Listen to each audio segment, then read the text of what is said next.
कहानी की शुरुआत होती है जहां हमें एक आवाज सुनाई देती है कि कैसे कई साल पहले 100 एकड़ वुड में एक छोटा लड़का क्रिस्टोफर रॉबिन कुछ अजीब से जीवों से मिला, जिसमें विनी पू, पिगलेट, योर, रैबिट और ऑल जैसे एंथ्रोपोमॉर्फिक प्राणी होते हैं, जिनसे उसकी दोस्ती हो जाती है। क्रिस्टोफर उनके लिए नियमित रूप से खाना लाता और इंसानी मार्गदर्शन देता और रोज उनसे मिलता। लेकिन फिर क्रिस्टोफर को अपनी पढ़ाई के लिए शहर छोड़कर जाना पड़ता है और फिर उसकी मुलाकातें बंद हो गई। कुछ अरसे बाद जब सर्दियों का मौसम शुरू हुआ, पू, पिगलेट, रैबिट और ऑल को खाना न मिलने की वजह से अत्यधिक भूख का सामना करना पड़ा और उन्होंने फैसला किया कि उन्हें भूख मिटाने के लिए अपने किसी एक दोस्त को मारना होगा, जिसमें ईयोर यह कुर्बानी देता है। इस घटना के सदमे ने बचे हुए जीवों को सारे इंसानों से नफरत करने पर मजबूर कर दिया, खासकर क्रिस्टोफर से, और उन्होंने इंसानियत से दूर होकर अपने जंगली स्वभाव को अपनाया और कभी भी बात न करने का वचन लिया। सीन कट होता है और 5 साल बाद क्रिस्टोफर अपने 20 के दशक में होता है और वह अपनी फियांसी मैरी के साथ 100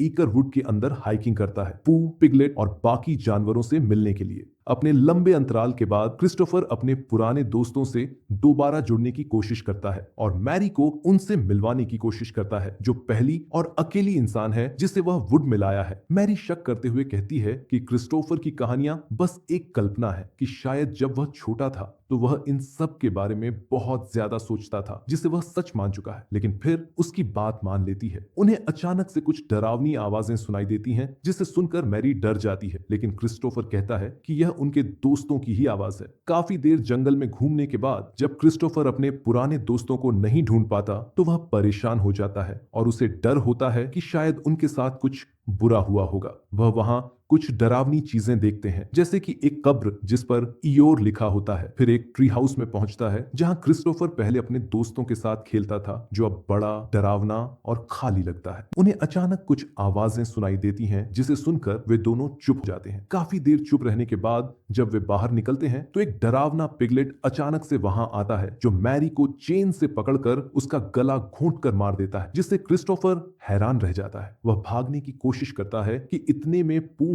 उसके सामने आता है, जिसे देखकर क्रिस्टोफर उससे मदद मांगता है, लेकिन पिगलेट और पूह उसे पकड़ लेते हैं और खींच कर ले जाते हैं। इसी बीच एक नजदीकी शहर में यूनिवर्सिटी की छात्रा मारिया अपने स्टॉकर की वजह से हुए सदमे से उबरने के लिए काउंसलिंग ले रही होती है। मारिया की थेरेपिस्ट उसे सुझाव देती है कि उसे चाहिए कि वह थोड़ा वक्त दूर जाकर किसी रिलैक्सिंग जगह में बिताए। मारिया और उसकी दोस्त जेस, एलिस, जो और लारा एक कार में 100 एकड़ वुड की तरफ निकलते हैं, जहां वे एक छोटा हॉलिडे केबिन किराए पर लेते हैं, जबकि उनकी एक दोस्त टीना लेट हो चुकी होती है, जो उन्हें कहती है कि जब तक वे वहां पहुंचेंगी टीना भी वहां आ जाएगी। रास्ते में मारिया खो जाती है और दिशाओं के लिए एक सुनसान गैराज पर रुकती है। वह गैराज के अंदर जाती है, जो पहले से ही खाली लगता है, जब तक कि गैराज का अटेंडेंट अचानक से बाहर आकर उसे डरा नहीं देता। जल्दी में मारिया शर्लीन से टकरा जाती है, जो एक सुंदर और फैशनेबल लड़की है और अभी अभी गैराज में आई है, लेकिन मारिया तुरंत वहां से निकल जाती है। 5 लड़कियां आखिरकार अपने लग्जरी रेंटल पर पहुंचती हैं। इतने में जेस जोर देती है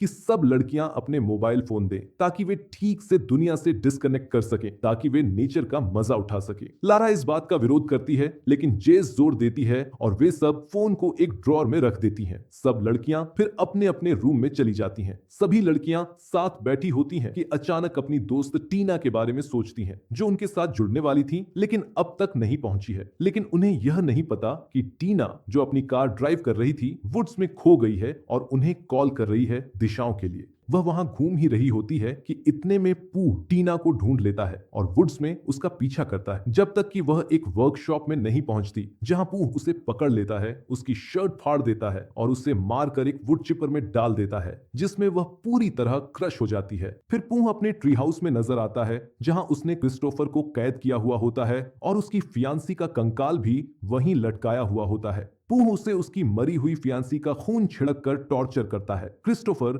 उससे गुजारिश करता है कि उसे छोड़ दे, क्योंकि उसकी मजबूरी थी वहां से जाना, और पूह को उन अच्छे दिनों की याद दिलाता है जो उन्होंने साथ बिताए थे।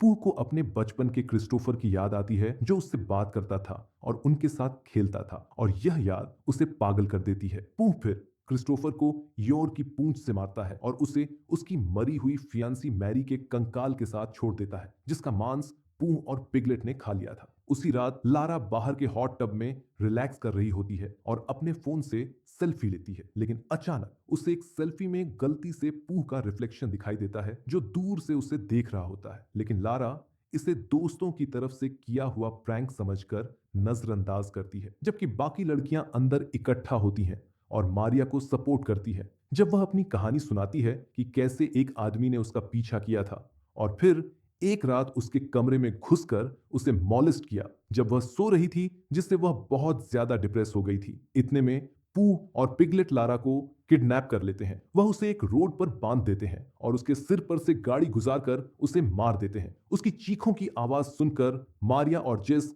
बाहर जाती है और ड्राइववे में लारा की डेड बॉडी को देखकर वापस भागकर अंदर जाती है ताकि एलिस और जो को वार्न कर सके। वह अंदर जाती है और देखती है कि घर की खिड़कियों पर खून से गेट आउट लिखा हुआ है। वह डर जाती है और उन्हें लगता है कि शायद कातिल घर के अंदर आ चुके हैं। लड़कियां प्लान बनाती हैं कि वे सब एक साथ रहेंगी और वहां से निकलने का प्लान बनाएंगी। जॉय तय करती है कि वह मेन डोर बंद करेगी, जबकि मारिया उन्हें बताती है कि वह एक गन लाई थी जो ऊपर वाले कमरे में है, जो उन्हें मिल भी जाती है। एलिस और जॉय इंडोर पूल के पास पहुंच जाती हैं, जहां पिगलेट अचानक उनके सामने आ जाता है और उन पर स्लेज हैमर से अटैक करता है। एलिस उसे देखकर बेहोश हो जाती है, जबकि जॉय पूल में गिर जाती है और पिगलेट जॉय को पूल में जंजीर से टॉर्चर करता है और फिर हैमर लेकर पूल में उतरकर उसे मार देता है। एलिस होश में आती है बिल्कुल तब जब पिगलेट जॉय का सिर हैमर से तोड़कर उसे खत्म कर देता है। पूह और पिगलेट फिर एलिस को वहां से ले जाते हैं,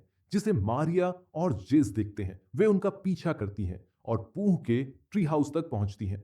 मारिया और जेस चुपके से ट्री हाउस में घुस जाती हैं, जहां वे एलिस को बंधा हुआ ढूंढती हैं और उसे फौरन से खोल देती हैं। वे वहां से भागने ही वाली होती हैं कि वे वहां क्रिस्टोफर और शर्लीन को भी बंधा हुआ देखती हैं और उन्हें भी वहां से छुड़ा लेती हैं, जिसे पिगलेट ने उसके हस्बैंड स्कॉट को मारने के बाद कैद किया था। जब ग्रुप वहां भागने की कोशिश करता है तो आधी पागल शर्लीन अपने बुरी तरह से घायल और अब विकृत चेहरे को देखकर गुस्सा हो जाती है और मारिया की बंदूक लेकर पिगलेट को मारने के लिए चिल्लाती है। पिगलेट उसके सामने आता है, जिस पर वह फायर करती है, लेकिन बंदूक फेल हो जाती है। इतने में पूह उसे पकड़ लेता है और पिगलेट उसे चिढ़ाकर मार डालता है। इतने में मारिया और जेस वहां से भागते हैं और पूह उनका पीछा करते हुए वुड्स में आ जाता है, जबकि एलिस वहीं पर पीछे छिप जाती है और पिगलेट को चेन से बांध देती है और उसे धीरे धीरे उसी के स्लेज हैमर से मार देती है। पिगलेट की मौत की चीख सुनकर पूह वापस ट्री हाउस में लौटता है, लेकिन तब तक बहुत देर हो चुकी होती है और पिगलेट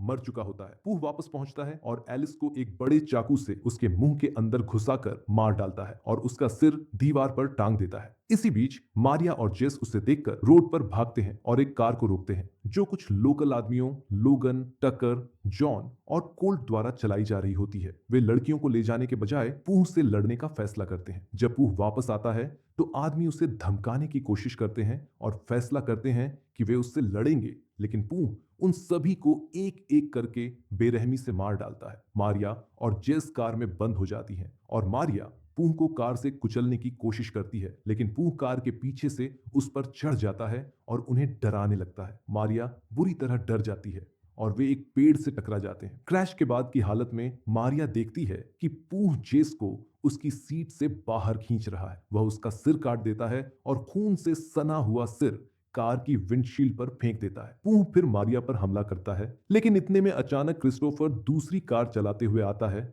और पूह को दोनों कारों के बीच कुचल देता है, जिससे ऐसा लगता है कि शायद उन्होंने पूह को मार दिया है। क्रिस्टोफर टूट चुकी मारिया को गले लगाता है और वे वहां से भागने की कोशिश करते हैं। तभी पूह, जो अभी तक जिंदा होता है, क्रिस्टोफर को पकड़ लेता है और उसे चाकू से धमकाता है। क्रिस्टोफर पूह से विनती करता है कि वह मारिया को छोड़ दे और बदले में वचन देता है कि वह अपनी जिंदगी पूह के साथ 100 एकड़ वुड में बिताएगा। पूह कुछ देर के लिए रुकता है, लेकिन फिर अपना वादा तोड़ते हुए कहता है, तुमने हमें छोड़ दिया था। इसके बाद पूह मारिया की गर्दन काट देता है और उसके शरीर पर बार बार चाकू से वार करता है, जबकि क्रिस्टोफर अपनी जान बचाकर वहां से भाग जाता है।